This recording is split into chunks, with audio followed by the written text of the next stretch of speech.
here's another part of that Bernie Sanders interview that was so good on Face the Nation.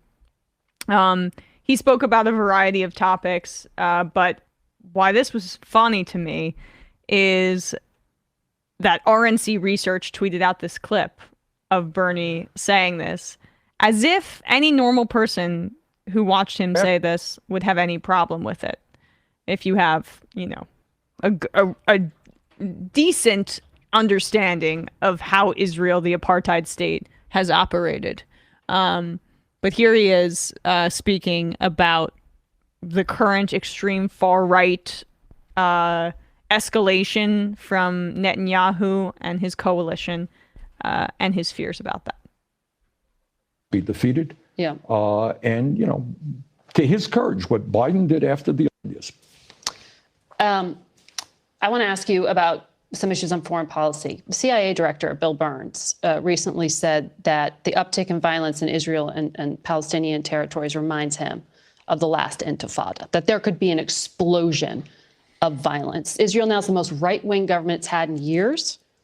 Do you think that democracy is Can you pause it just for a sec? I'm sorry. I don't love the framing, and I know I sound nitpicky here, but the entire conception of Israel over the past few decades is a right-wing framework. Like, it is... South Africa has the right-wing government. The most furthest right... Right, exactly. Like, it is not based in electoralism.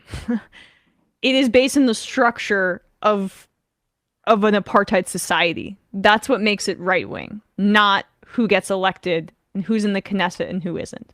So continue. I mean, it's useful for other people to hear it like that, but I think if we're really going to challenge the occupation, that's not that helpful.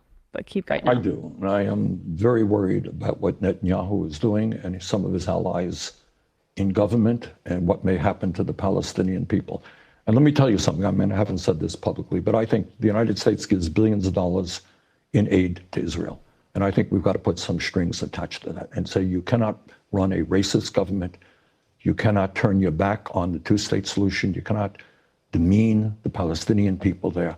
You just can't do it and then come to America and ask for money. Have you talked to the administration about it? They've been very careful in criticism of the Netanyahu government. Well, I am not careful about it.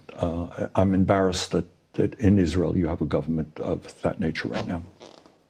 And are you going to introduce something? We may well, yes.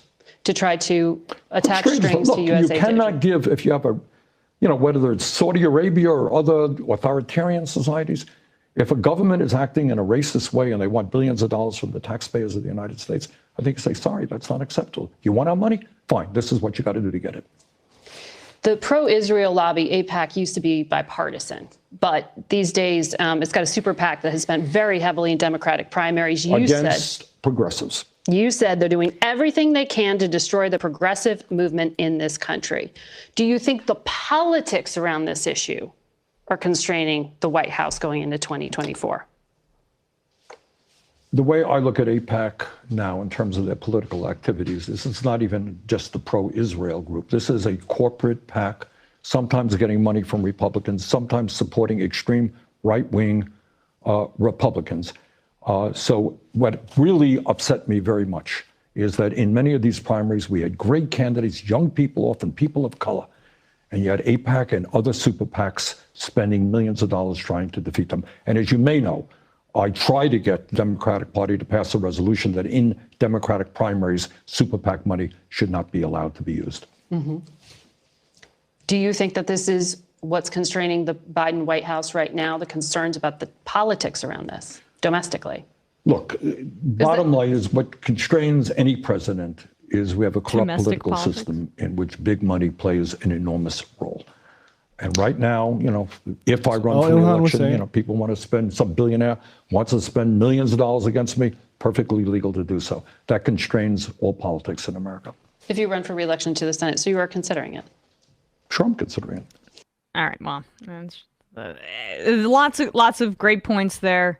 And I'll just say, like, Bernie says, he's not, what does he say? he's not afraid to criticize Israel. I can't remember the exact words. Bernie is measured in this, and especially like even saying like you need to you can't turn your back on the two-state solution.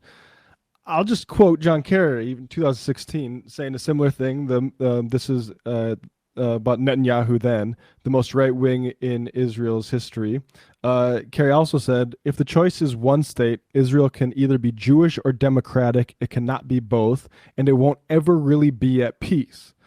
He also said, the settler agenda is defining the future of Israel, and their stated purpose is clear. They believe in one state. And so you need democracy, representative democracy.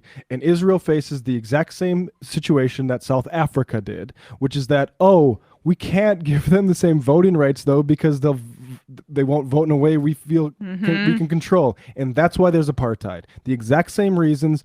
It's demographic distrust of demographics over democracy is a decision that is being made here. And again, like, Kerry's right. And I appreciate Bernie standing up, because their intervention in these progressive races is, I care way more about that than I care about, social media disinformation bots.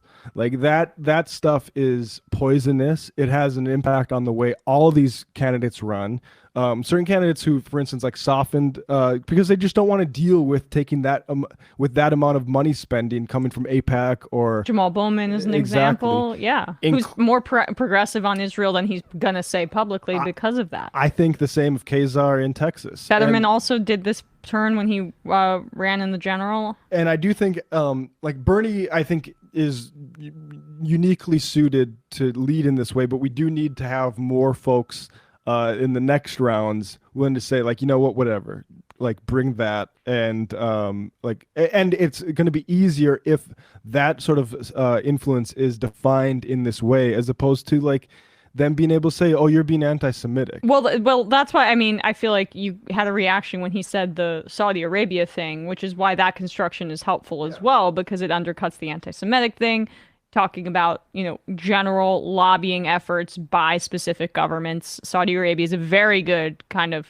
mirror example to a degree.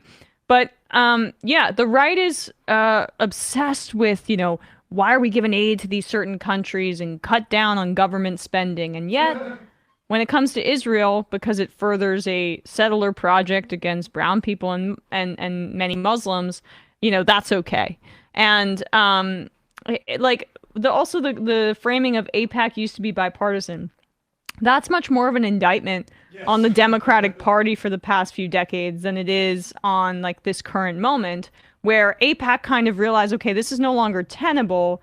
What the settler project has become especially brutal, and people are beginning to turn on it, especially young people. So now we have the infrastructure for us to be a right-wing funneling dark money project where any corporate interest can come and say they're pro-Israel and donate here, and there's not much disclosure. And then we can put that into a PAC, less disclosure there, and bing, bang, here we go, donating it to Summerlee's opponent, breaking records, both in the primary and in the general. I hope Bernie introduces this bill that's most likely doomed, but just to at least further the conversation on making aid to Israel conditional. Because let's also say that we are active participants in apartheid. The Israeli government would not be so emboldened and would not have gotten to this particular point without our consistent funding and backing. And that's our money that's going towards that. And another thing too, the protests over Netanyahu's politicization of the judiciary. I also just want to reframe that for everybody too. Yes, he's trying to make it more political, more far right, so he personally and his other cronies are more insulated from prosecution over corruption and things like that. He wants to take it over. The Israeli court system has always been right. And in these disputes in the occupied West Bank and Gaza, where Israeli settlers have come in and just seized Palestinian ancestral homes and have said, well, this is ours now. The right-wing court has almost uniformly sided with Israeli settlers and against Palestinians in the occupied territories because, you know, do you have a permit for your home that's been in your family for generations under the Israeli government? Well, no, sorry. We're going to side with Israeli settlers and say, you know, it's actually theirs, or this is for military training purposes, and then it becomes an Israeli family home. So, by the way, those are freaks, by the way, who in Israel who go over there and just take Palestinians home, Palestinian homes. But this is not a immediate political electoral problem in Israel. This is a foundational problem, and it's a systemic one. Pretending like Israeli democracy is in good shape doesn't, other than like these right-wing threats, is a very shallow understanding of it. Because as Matt was saying, there is no democracy in Israel because there are hundreds of thousands of people being currently occupied who don't have the ability to participate in the system. And and as Bernie says this, we need to, and Jayapal got pushback from AIPAC when she said we need to stop allowing this money, or maybe stop allowing this money. But all the candidates that take money from these folks, they either need to be forced to repent and take it and not accept that in the future, or we need to start voting against them. And like, there's a lot. I mean, Chantel Brown was the famous one, I remember. But like, even I'm trying to look to see if Porter was on here. But like, even decent ones, like this stuff needs to be defined as unacceptable. And like, I don't accept candidates trying to win office to do that in the midst of a campaign, because that's really difficult and might sink you, and all of a sudden the AIPAC preferred candidate wins anyway. So like Bernie sort of cultivating that ground to be able to push back on this stuff is really important.